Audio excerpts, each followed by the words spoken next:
हीना voice में आपका स्वागत है। घर के बाहर टैक्सी आकर रुकी थी।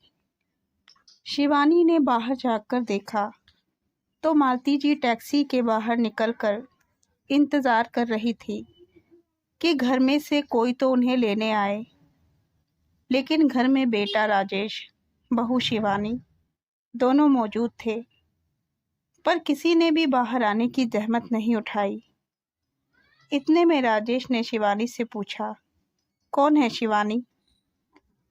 और कौन होगा, तुम्हारी माँ है, कहकर वो दरवाज़ा खुला छोड़कर वापस अपने काम में लग गई।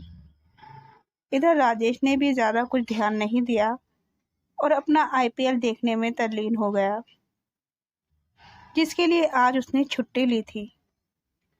कुछ देर बाहर मालती जी इंतज़ार करती रही, पर टैक्सी वाले को तो वापस जाना था। उसने मालती जी को टोका तो टैक्सी वाले को कहकर उन्होंने अपना सामान घर के दरवाजे तक रखवाया और उसे पैसे देकर घर में आ गई। मालती जी पहले से काफ़ी कमज़ोर हो चुकी थी। जैसे तैसे कदम बढ़ाती हुई घर में प्रवेश की। मालती जी ने राजेश और शिवानी दोनों की तरफ देखा, लेकिन दोनों ने ही उनकी तरफ देखने की जहमत नहीं उठाई। दोनों की ऐसी बेरुखी देखकर उनका दिल रोने को हुआ। जैसे तैसे अपने कमरे की तरफ जाने लगी कि इतने में शिवानी बोली, अरे इधर कहाँ जा रही हो माँ जी? अब वो आपका कमरा नहीं है, आपका सामान यहाँ स्टोर रूम में रख दिया है। वो एक पल के लिए वहीं खड़ी शिवानी की तरफ देखती रह गई, पर कुछ बोल ना पाई। बस आंखों में आंसू आ गए। शिवानी ने धीरे से राजेश के हाथों पर चिकोटी मारी और इशारे से उसे माँ से कहने को कहा। तब राजेश ने माँ की तरफ देखते हुए बड़ी बेफिक्री से कहा, अब आपको बड़े कमरे की क्या ज़रूरत है माँ? पहले तो चलो पापा थे, पर अब तो वो भी नहीं है, और वैसे भी अब आपका पोता पोती होने वाला है, तो बड़े कमरे की ज़रूरत तो हमें पड़ेगी ना। इसलिए आपका सामान स्टोर रूम में शिफ्ट कर दिया है। वैसे भी बड़ा कमरा तो घर के मुखिया का होता है, और अब पापा के जाने के बाद इस घर का मुखिया मैं ही तो हूँ। मुखिया? मालती जी के मुंह से सिर्फ इतना सा ही निकला तो राजेश बोला, और नहीं तो क्या, अब मैं घर के खर्चे करूँगा तो मैं ही मुखिया, और अब सबको मेरी बात माननी ही पड़ेगी। मालती जी की आंखों में अभी भी आंसू थे।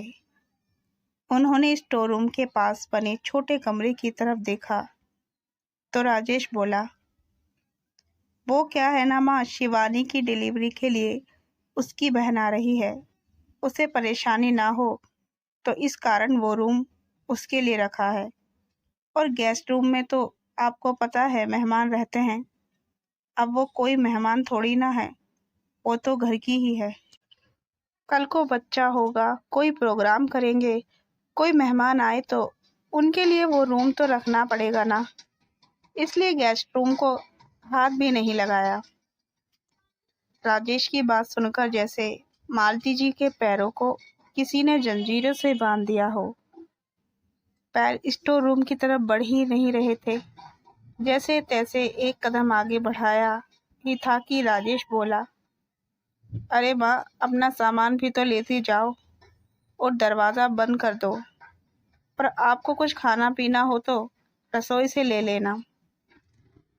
मालती जी जैसे तैसे वापस दरवाजे पर आई और अपने सामान को घसीटते हुए तो रूम में ले आई।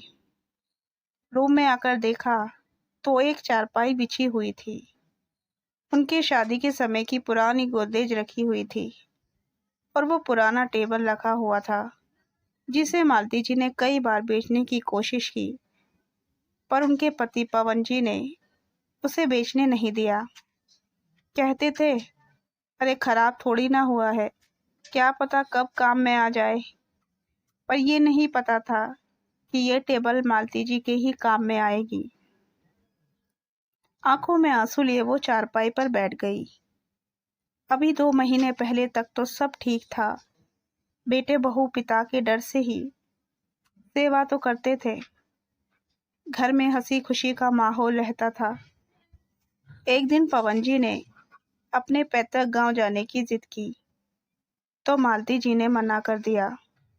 रहने दो, बहू का 6वां महीना है, ऐसे में उसे छोड़कर जाना अच्छी बात नहीं।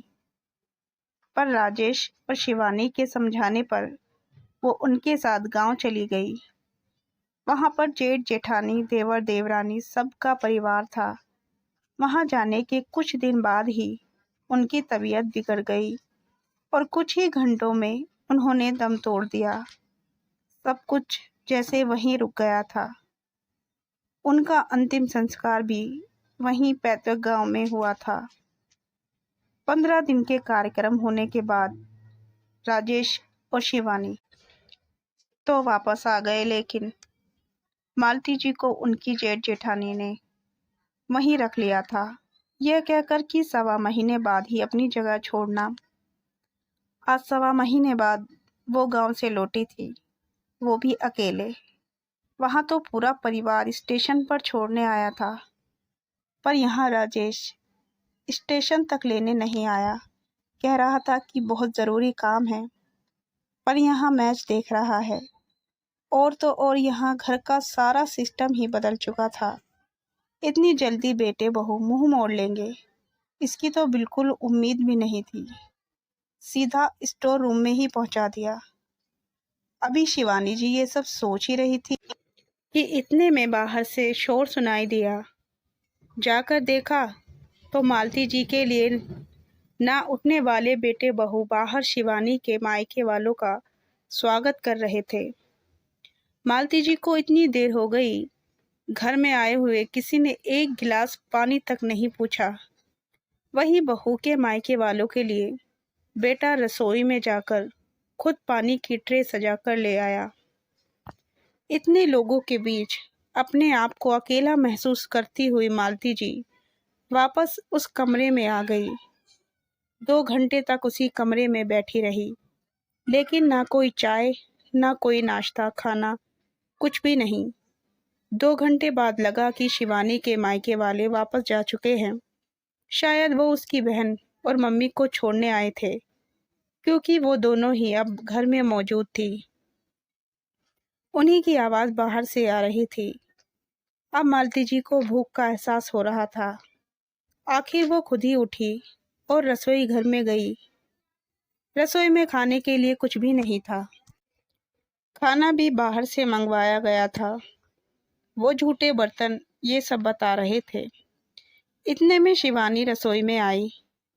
क्या ढूंढ रही है माँ जी?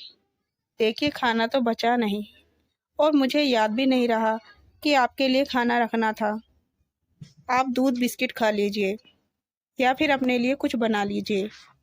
मेरी हिम्मत नहीं है खाना बनाने की, कहकर शिवानी रसोई के बाहर आ गई। मालती जी की भी हिम्मत नहीं थी खाना बनाने की। एक तो 1.25 महीने पहले का गम अभी तक दिल से गया नहीं था। अपने किसी प्रिय की मौत तो वो वैसे भी हिम्मत तोड़ देती है, फिर ये तो उनके पति थे। ऊपर से ट्रेन का सफ़र थका देने वाला था। हिम्मत होती भी कहाँ से। वो अपने लिए एक गिलास पानी लेकर वापस कमरे में आ गई। थोड़ी देर तक बैठी आंसू बहाती रही। फिर याद आया कि वहाँ से निकलते समय देवरानी ने खाना पैक करके दिया था, जिसमें से उन्होंने सिर्फ 2 रोटी ही खाई थी।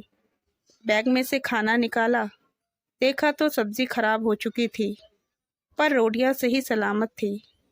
उन बची रोटियों से अपना पेट भर मालती जी चारपाई पर लेट गई। काफ़ी देर तक तो वो करवटें बदलती रही। आखिर करवटें बदलते बदलते आंखों में आंसू लिए देर रात उन्हें नींद आई। इस कारण से सुबह नींद देर से खुली। उठकर बाहर आई तो देखा सब हंसकर बोलकर चाय का नाश्ता कर रहे हैं। सबकी प्लेट में गर्मा गर्म पोहे और जलेबी नजर आ रहे थे। मालती जी को देखते ही सब चुप हो गए। इतने में राजेश बोला, माँ, आप अपने कमरे में बैठिए, आपका नाश्ता मैं कमरे में ही लेकर आता हूँ। उसकी बात सुनकर मालती जी वापस कमरे में चली गई। थोड़ी देर बाद राजेश चाय नाश्ता लेकर कमरे में आया और मालती जी को देकर बोला, माँ, ये नाश्ता कर लो और भगवान के लिए जहाँ तक हो सके आप कमरे में ही रहो। मालती जी हैरानी से राजेश की तरफ देखने लगी। उनके प्रश्नों को भांपते हुए राजेश बोला, देखो माँ, मुझे पता है कि आपको पापा के जाने का बहुत दुख है, लेकिन कर भी क्या सकते हैं। उनकी तो उम्र हो गई थी, इसलिए वो चले गए। लेकिन आप यूं दुखी चेहरा लेकर बार बार शिवानी के सामने आओगी तो होने वाले बच्चे पर गलत असर पड़ेगा। इसलिए कह रहा हूँ, आप अंदर ही रहो। और वैसे भी सब लोग कहते हैं कि एक विधवा। कहते कहते राजेश एकदम से रुक गया और वापस बाहर चला गया। मालती जी राजेश की बात सुनकर बिल्कुल हैरान रह गई। अब तो उनका दिल जोर जोर से रो रहा था। उन्हें समझ ही नहीं आ रहा था कि उनके बेटे में दिल है या पत्थर। वो अपनी माँ के लिए ऐसा कैसे सोच सकता है। उसकी माँ विधवा है तो उसका साया वो अपनी पत्नी और होने वाले बच्चे पर नहीं पड़ने देना चाहता। अभी 2 दिन में उसने मुझे इतना कुछ दिखा दिया, ये तो मेरी जिंदगी नर्क बना देगा। ये सोच सोच कर मालती जी से चाय नाश्ता भी नहीं करते बना। उनकी रुलाई फूट पड़ी। वो इतनी जोर जोर से रो रही थी, पर उन्हें चुप कराने के लिए कोई भी कमरे में नहीं आया। आखिरकार काफी देर तक रो लेने के बाद खुद ही थक हार कर चुप हो गई। अपने पल्लू से अपने आंसू खुद ही पोंछ लिए। आखिर काफी देर तक मौन रहने के बाद मालती जी एक निर्णय पर पहुंची। आखिर रात को जब राजेश अपने ऑफिस से वापस घर आया, उसके बाद बाहर वाले कमरे में बैठकर सब लोग हंसी मजाक कर रहे थे। उस समय मालती जी भी उस कमरे में आ गई और वहीं सोफे पर आकर बैठ गई। उनके आते ही सब लोग चुप हो गए, जबकि राजेश ने घूर कर मालती जी को देखा, जैसे कह रहा हो कि सुबह समझाया था, फिर यहाँ क्यों आई हो। लेकिन मालती जी चुपचाप राजेश की तरफ देख रही थी। आखिर राजेश को बोलना ही पड़ा, माँ, आपको सुबह समझाया था ना, फिर क्यों आई हो आप बाहर। कहा था ना आपका साया मेरे बच्चे के लिए ठीक नहीं है। मालती जी ने उसको मुस्कुराकर कहा, हाँ याद है, तूने कहा था कि मेरा साया तेरे बच्चे के लिए ठीक नहीं है क्योंकि मैं विधवा हो गई हूँ। पर बेटा, जब मेरा साया तेरी पत्नी और बच्चे पर ठीक नहीं है तो अपनी पत्नी को यहाँ से लेकर तो कहीं और चले जा। मालती जी की बात सुनकर राजेश भड़क गया। मैं क्यों घर छोड़कर जाऊंगा। आप घर का मुखिया मैं हूँ और आप इस तरह से मुझसे बात नहीं कर सकती। मुखिया मुखिया जी, आपको बता दूं कि यह घर मेरे नाम पर है, तो किस खुशी में आप घर के मुखिया बनने को तैयार हो गए। तभी शिवानी बोली, माँ जी, आपको बता दें कि अब घर के सारे खर्चे ये उठाते हैं। आपके बस की बात नहीं है आटे दाल के लिए पैसे कमाना। अब तो मालती जी खड़े होते हुए बोली, अच्छा, उसकी चिंता तू मत कर। वैसे भी तेरे पति के हाथ के आटे दाल मैंने नहीं खाए। जब तक मेरे पति थे उन्होंने घर का खर्चा दिया था। उनकी जब मौत हुई तब मैं गांव में थी और जब से मैं यहाँ आई हूँ तब से मैंने तुम्हारे घर का तो कुछ नहीं खाया। इसलिए मुझे आटे दाल की धौंस मत देना। मैं अपने आटे दाल का बंदोबस्त खुद कर लूँगी। तुम लोग अपना बंदोबस्त कहीं और कर लो। मालती जी का साफ रुख देखकर अब तो शिवानी की मम्मी भी बोली, अरे शिवानी जी, आप तो बच्चों की बात को दिल पर ले रही हो। बच्चे ही तो हैं, माफ़ कर दो। माफ़ कीजिएगा शिवानी जी, ये बच्चे नहीं हैं। बच्चे की माँ बाप बनने वाले हैं। और उस समय आप क्यों नहीं बोली जब ये मेरे साथ इस तरह का व्यवहार कर रहे थे? आप भी तो कल से ही घर में है ना। मुझे कुछ नहीं सुनना है। अपनी बेटी और दामाद से कहिए कि अपना बंदोबस्त कहीं और कर ले। मैं अब इन्हें इस घर में नहीं रहने दूंगी। मालती जी ने भी समधन के सामने हाथ जोड़ते हुए कहा। आखिर सबके समझाने के बाद भी मालती जी छूटने को तैयार नहीं थी।